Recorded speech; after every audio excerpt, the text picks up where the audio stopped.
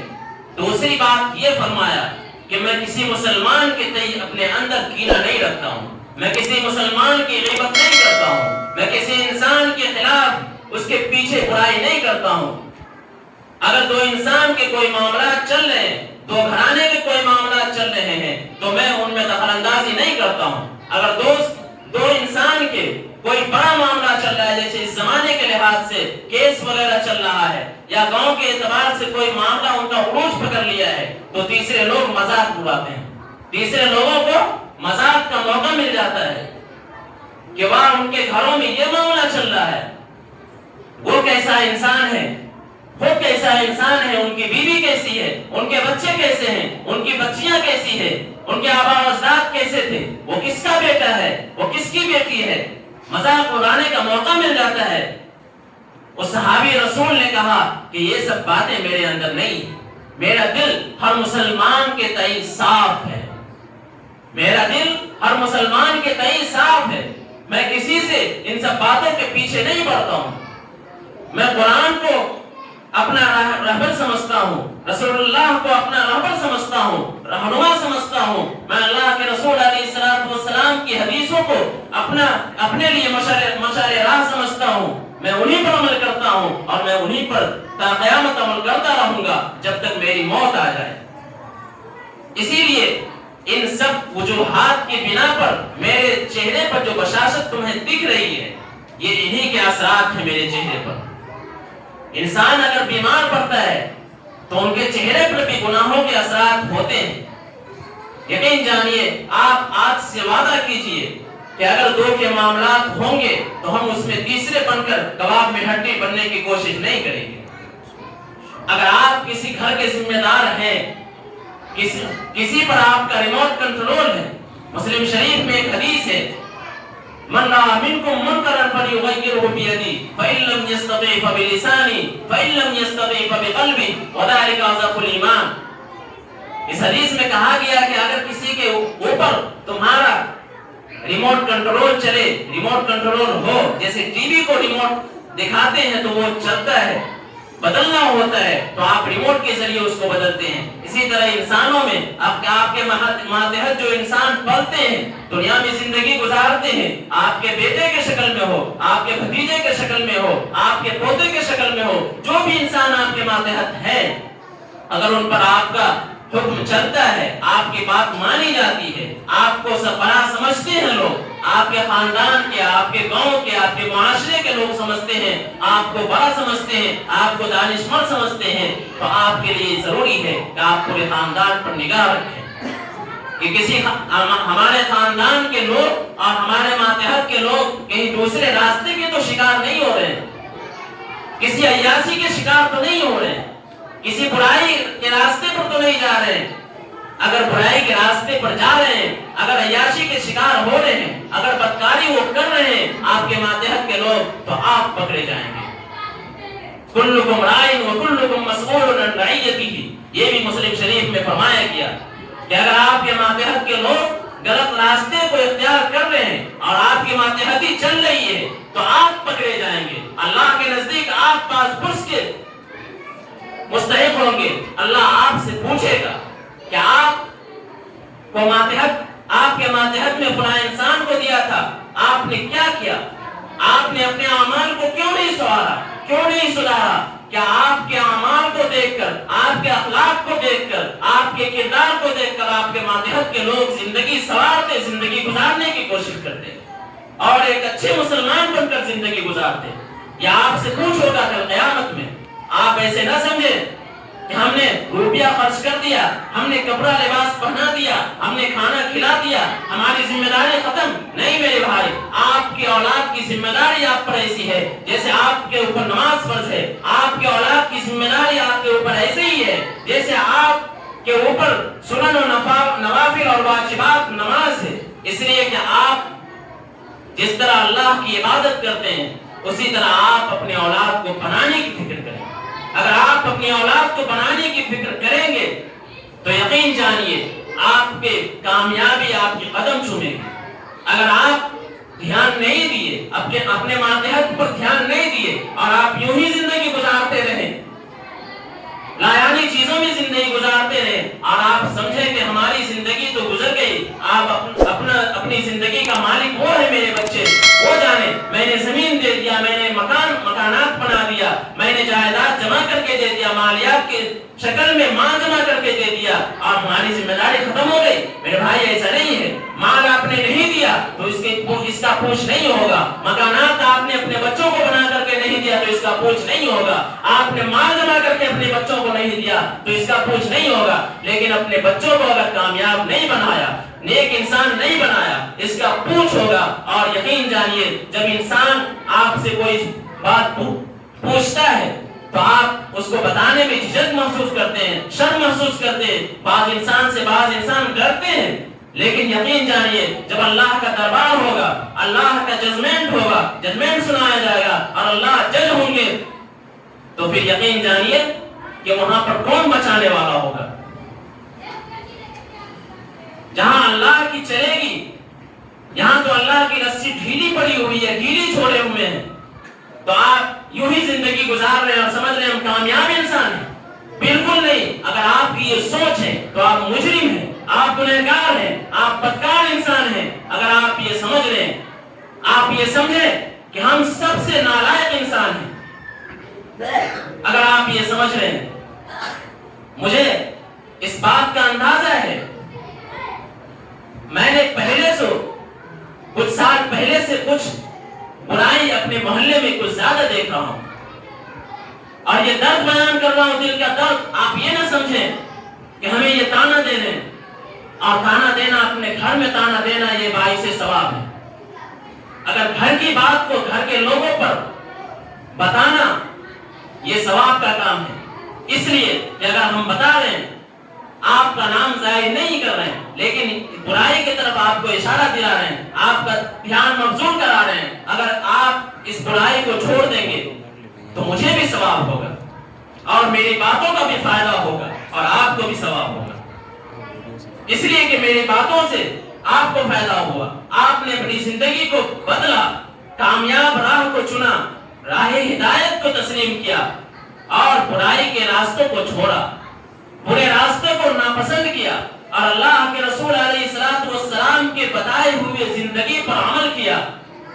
تو آپ کو فائدہ ہوا،